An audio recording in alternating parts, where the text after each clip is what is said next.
Hello प्यारे बच्चों, ये है हमारी ईएमसी की वर्कशीट नंबर 11 जो आज आपको 12 अक्टूबर 2020 को मैं दे रही हूँ। और आपको ये करनी है सभी 9वीं से 12वीं कक्षा के बच्चों को।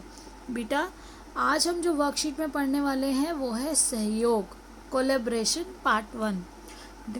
कोई भी काम बेटा बिना किसी के सहयोग के नहीं हो सकता। कोलैबोरेशन मतलब एक दूसरे का साथ देकर हम किसी भी काम को बहुत अच्छे से विद इनोवेशंस, नए रूप में, सृजनात्मकता के साथ क्रिएटिवली कर सकते हैं। तो आइए देखते हैं कि कोलैबोरेशन का क्या रोल है हमारी इन एक्टिविटीज़ में। ये बच्चे देखो क्या सोच रहे हैं। ये एक बच्चा है जो कहता है ये प्रोजेक्ट कैसे करना है, समझ नहीं आ रहा। दूसरा सोच रहा है मुझे समझ तो आ गया पर मेरे पास प्रोजेक्ट करने के लिए सामान ही नहीं है। और तीसरी ये बच्ची कह रही है मेरे पास कुछ चीज़ें हैं और कुछ मैं संतोष से ले सकती हूँ। तो अब देखिए यहाँ पे तीनों बच्चों के तीनों अलग अलग विचार हैं। और उसके बाद उन्होंने क्या किया, क्यों ना हम तीनों इसे मिलकर करें। नहीं यार, साथ में कई करने में हम लड़ पड़ेंगे और समय बर्बाद होगा। तो विचार क्या आया, कोशिश करके तो देखते हैं, ढेर सारे आइडिया मिलेंगे और हो सकता है मज़ा भी आए। और बेटा ये बात बिल्कुल सही है, जब आप मिलके कोई काम करते हो, आप स्कूल में भी ग्रुप एक्टिविटीज़ करते हो तो आपको कितना मज़ा आता है। और मज़े के साथ साथ वो एक अलग ही काम, वो एक यूनिक आइडिया तभी निकल कर आता है। और आप देखते हैं कि उस मज़े के साथ साथ हम वो कर लेते हैं जो शायद हम वो अकेले ना कर पाते। यहाँ देखिए, यहाँ विद्यार्थी प्रोजेक्ट के बारे में चर्चा करते हुए एक दूसरे के साथ सहयोग करने की बात कर रहे हैं। ज़रा सोचो, हमारी विद्यालय टीम में प्रधानाध्यापक, अध्यापक, विद्यार्थी, मैनेजर, एसएमसी मेंबर आदि से लेकर सफाई कर्मचारी तक सब अपना काम मिलकर अच्छी तरह से करते हैं, तभी विद्यालय सुचारू रूप से चलता है। आप विद्यालय टीम में उन 4 व्यक्तियों के नाम नीचे दिए गए बॉक्स में लिखिए जो स्कूल असेंबली अच्छी तरह से करवाने में सहयोग देते हैं। तो बेटा स्कूल असेंबली, जब आप सुबह प्रार्थना करते हैं तो प्रार्थना या फिर किसी तरह से कोई आपका आयोजन होता है, तब भी आप देखते हैं कि अलग अलग टीचर्स और अलग अलग मेंबर्स मिलके वो सारा काम करवाते हैं। तो आपको वो 4 ऐसे मेंबर्स का नाम बताना है। हो सकता है कि उनमें से आपका कोई हेड बॉय, हेड गर्ल हो, या स्कूल के बच्चे, या पीटी टीचर, म्यूज़िक टीचर, और बाकी और कौन कौन है जो आपके स्कूल में यहाँ पर आपकी जो असेंबली कराने में सुबह आप देखते हैं कि उसको सुचारू रूप से करवाने में मदद करते हैं। तो देखिए, उसके बाद अब सोचो और बताओ अकेले काम करने और मिलकर काम करने में क्या अंतर है। तो आपने देखा कि अकेले काम करने से तो सिर्फ एक के विचार होते हैं, और जब सब मिलके काम करते हैं एक तो हमें अनेक विचार मिलते हैं, डिफरेंट आइडियाज़, जिसको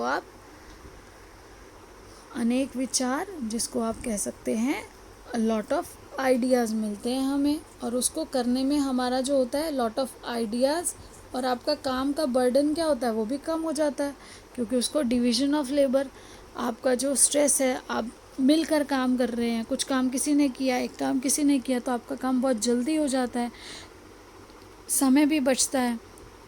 और इसी तरह से आप देखिए, आप और भी चीज़ें इसमें सोच कर लिखेंगे कि अकेले काम करने और मिलकर काम करने के क्या क्या फ़ायदे हैं। अकेले में हम काम करते हैं तो हमें मज़ा नहीं आता, लेकिन मिलकर काम करते हैं तो बहुत मज़ा आता है। आप इंजॉय करते करते ही अपने काम को पूरा कर लेते हैं। तो अब देखिए, इसके बाद आपको लिखना है, आओ इसे और अच्छे से समझते हैं। तो परिवार के साथ मिलकर रात के खाने के लिए एक अच्छा सा प्लान बनाइए, खाना तैयार करें, और जब सब खा चुके हों तो बताइए। देखिए, पहले आपको सबके साथ मिलके खाना तैयार करना है, तो उसमें आप क्या करेंगे, सबसे पहले आप स्टेप्स क्या लेंगे कि कौन कौन खाना बनाएगा, फिर कौन कौन खाना बनाने के बाद नेक्स्ट स्टेप क्या होगा कि क्या क्या बनाएंगे। और फिर जब आपका काम पूरा हो गया, आपने खाना खा लिया, तो अब आपका पूरा टास्क जो है वो पूरा हो चुका है। तो आपको ये क्वेश्चंस के आंसर करने हैं कि खाने में क्या क्या बना और क्या काम करे, और कौन क्या क्या काम करेगा कैसे तय किया, आपने कैसे डिसाइड किया कि कौन क्या करेगा, कौन सब्जी काटेगा, कौन मसाले लाएगा, कौन क्या बनाएगा, कौन इसमें ज़रूरत का सामान इकट्ठा करेगा और कौन सर्व करेगा। तो ये सब निर्णय आपने कैसे लिए और उसको क्या चीज़ें थी जो आपने ध्यान में रखा। अब देखिए इसके बाद है इस निर्णय तक पहुंचने में किस तरह के मतभेद हुए, उन्हें कैसे सुलझाया गया। अब हो सकता है कि कोई आपके साथ रेडी नहीं हो उस बात को जो आपने डिसाइड किया कि नहीं आप खाना बनाएंगे या आपने आज ये सामान मार्केट से लेकर आना है। तो ऐसा भी हुआ होगा कि कोई उनमें से आपके बीच में मतभेद हुआ हो। अगर यदि कोई मतभेद हुआ है तो आपको वो बताना है कि मतभेद क्या था और आपने उसे कैसे सुलझाया, आपने उसका सॉल्यूशन, देखो प्रॉब्लम होती है तो आपको उसका सॉल्यूशन फाइंड आउट करना है, तो वही आपको यहाँ बताना है कि आपने क्या सॉल्यूशन फाइंड आउट किया। इसके बाद अगला प्रश्न है खाना अच्छा और समय पर बन जाए इसके लिए परिवार के सदस्यों ने क्या सोचा और क्या किया। तो खाना समय पर बन जाए और किस तरह से वो खाना जो है वो अच्छा भी बने, कम समय में बने और सबको अच्छा भी लगे, प्रेजेंटेबल, यानी कि आप जब उसको परोसें तो सबको देखकर भी बहुत अच्छा लगे। इसके लिए आपने क्या क्या सोचा और क्या क्या स्टेप्स लिए। अब देखिए इसके बाद है हम सब आपस में किसी न किसी रूप से जुड़े होते हैं। बेटा हम सभी मिलकर अगर काम करते हैं तो देखिए आप घर में परिवार में किसी चीज़ के लिए किसी पर डिपेंडेंट हैं। इसी तरह से स्कूल में भी आप देखते हैं कि हर काम जब मिल के किया जाता है तो स्कूल का काम सुचारू रूप से चलता है। ऐसे घर में भी कुछ आपकी जिम्मेदारियां बांटी हुई होती हैं कि कौन किस समय क्या करेगा, कौन पानी भरेगा, कौन पानी पौधों में डालेगा, कौन सफाई करेगा, किसने चीज़ें सही जगह पर रखनी है, हम सभी को मिल के रखनी है, लेकिन कौन कौन इन चीज़ों पर ध्यान देगा। तो जब ये सब मिलकर होता है तभी कार्य भी सुचारू रूप से होता है। तो ये जुड़ाव हम सब एक साथ रह रहे हैं, ये जुड़ाव और संबंध एक दूसरे की आपसी सहयोग पर निर्भर करता है।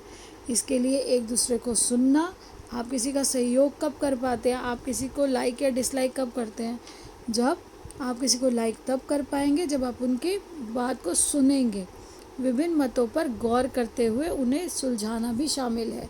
अगर भाई बहन के साथ बेटा आप जितना प्यार होता है उतना आप देखते हैं भाई बहन के साथ कई बार मतभेद भी हो जाता है, लड़ाई भी हो जाती है, लेकिन आपको उसको समझना चाहिए। अगर आप उसके नज़रिए को भी समझेंगे तभी आप जान पाएंगे कि उनकी एक ज़रूरत क्या है और किस तरह से अगर हम आपसी सहयोग आपसी तालमेल के साथ काम करें तो काम बहुत अच्छा हो जाएगा और समय पर होगा।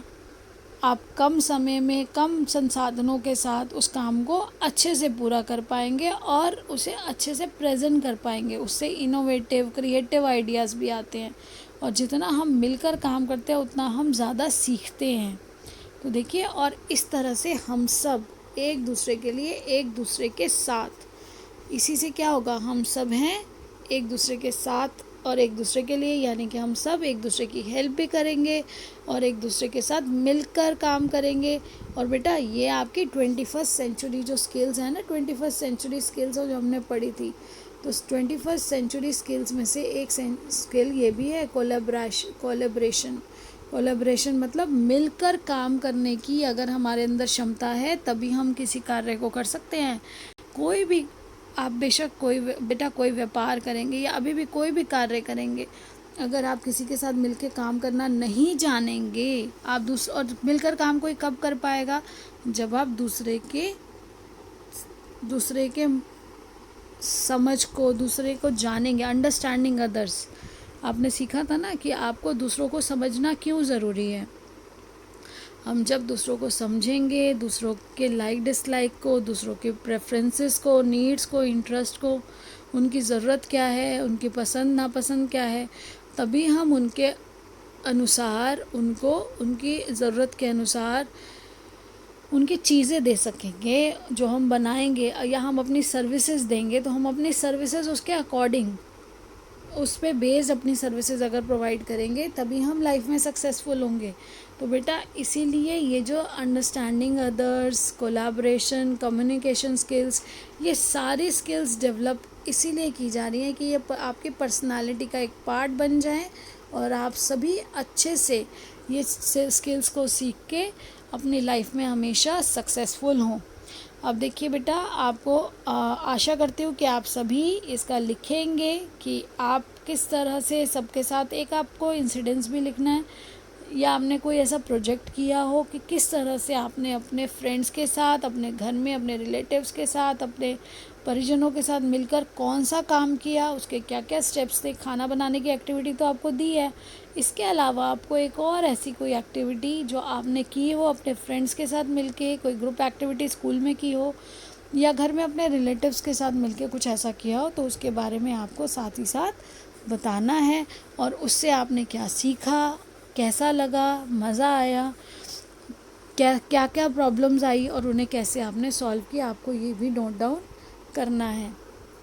I hope you understood and you will do the work timely and आप इसको समय पर अपने टीचर के पास भेजेंगे और साथ ही साथ इसको अपने बिहेवियर में भी डालने की कोशिश करेंगे। और इसी तरह से सीखते रहिए, स्वस्थ रहिए और सुरक्षित रहिए। हमेशा आप ध्यान रखिए कि आपको इस कोरोना वायरस के समय पर, जो कोविड है इस टाइम स्प्रेड है, पेंडेमिक, इससे आपको अपने आप को बचाना है और बाकी सबको भी बचाना है।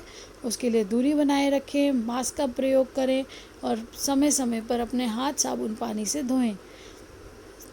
तो इसी के साथ मैं अब आपको अपनी जो बात है उसको विराम देती हूँ और आप अपना काम समय से करिएगा और मुस्कुराते रहिए, सीखते रहिए। धन्यवाद।